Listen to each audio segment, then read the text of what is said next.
is Sky World News with Luquesa Burak. Now, Syria's president has issued an amnesty offering a pardon to any crimes committed this year. The move comes after months of protests against the leader's rule, during which as many as 1,000 people are said to have been killed. Meanwhile, the reported torture, mutilation and killing of a 13-year-old boy in Syria has prompted the US Secretary of State Hillary Clinton to come out with some of the harshest criticism of the Syrian authorities since anti-government protests began. Now, she said the boy's death shows just how the Syrian government's hold on power is weakening. I think that, as the president said in his speech last week, President Assad has a choice, and every day that goes by, the choice is made by default. He has not called an end to the violence against his own people, and he has not engaged seriously in any kind of reform efforts. Right. To get more on that, I'm joined by the British Arab journalist Sahar Al-Makhadhi. Thank you for joining me this morning. We just heard Hillary Clinton there speaking. It's been described as harsh criticism. Do you think the Syrian government will take any notice? I think the Syrian government has got off fairly lightly until now. The criticism has been very slow in coming from the international community, and I think the real fear for America and for Europe is a power vacuum if the government falls. They're desperate to see the government kind of work through this and hopefully be able to win back some support of the population and battle through, because they're worried about what could happen if the government falls.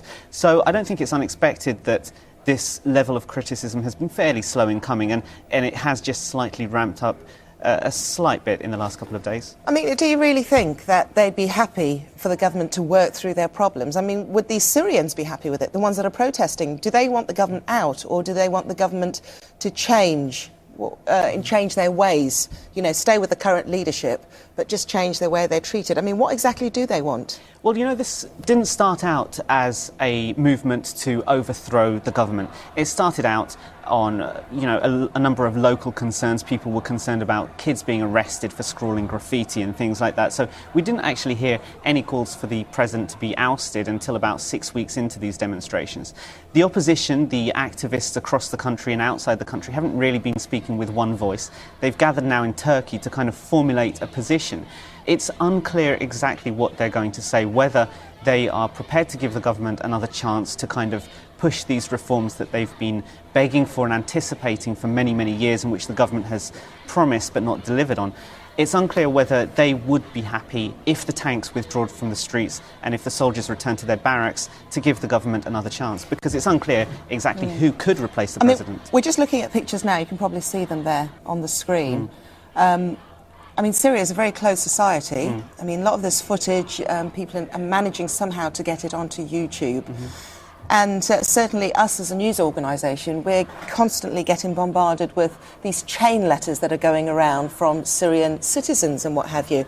How much do we believe about what is going on? You were out there when? A couple of weeks ago, in February. And what was the feeling then like? I think Syria is a fairly divided country. It's not black and white. You have a hard core of support for the president, who are going to support the president no matter what he does. On the other side, you have a hard core of people who want the ouster of the president no matter what. In between, you have an undecided majority who are keen for things to calm down. They probably would like some change, possibly gradual reforms. They want the end to corruption. They want the soldiers off the streets. But it's not clear exactly that they want the ouster of the government. The president still isn't as hated as President Mubarak of Egypt was, or President Ben Ali of Tunisia was. So it's not clear exactly what they're demanding. And I think the important thing to remember is that things are changing in Syria, and people are on the streets not to demand the fall of the government, but in support of their besieged cities and in support of the people who are being killed. And that is what is getting people out onto the streets. OK, well, President Assad has announced this amnesty. Is that because he's preempting an increase perhaps in violence, as we've seen in Tripoli? What's behind all that? Will the violence escalate, do you think? I think it's very interesting, this amnesty. None of us were expecting this. And the opposition has immediately dismissed it as a sign of weakness. You know, we saw Tunisia and Egypt announcing general amnesties, and then their governments fell very, very quickly. I think the timing's important because at the moment there's an opposition meeting happening in Turkey, and the aim of that is to kind of formulate a position to kind of win over the support of the Syrian people and tell them, you know, things will be okay, come out onto the streets, we've got a plan for you.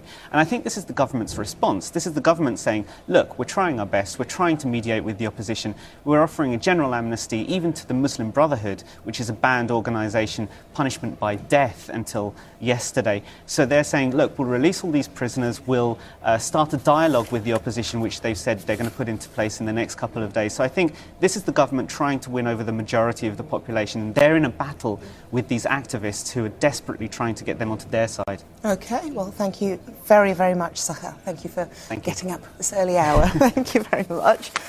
Right, we're going to find out now the latest going on in Yemen. And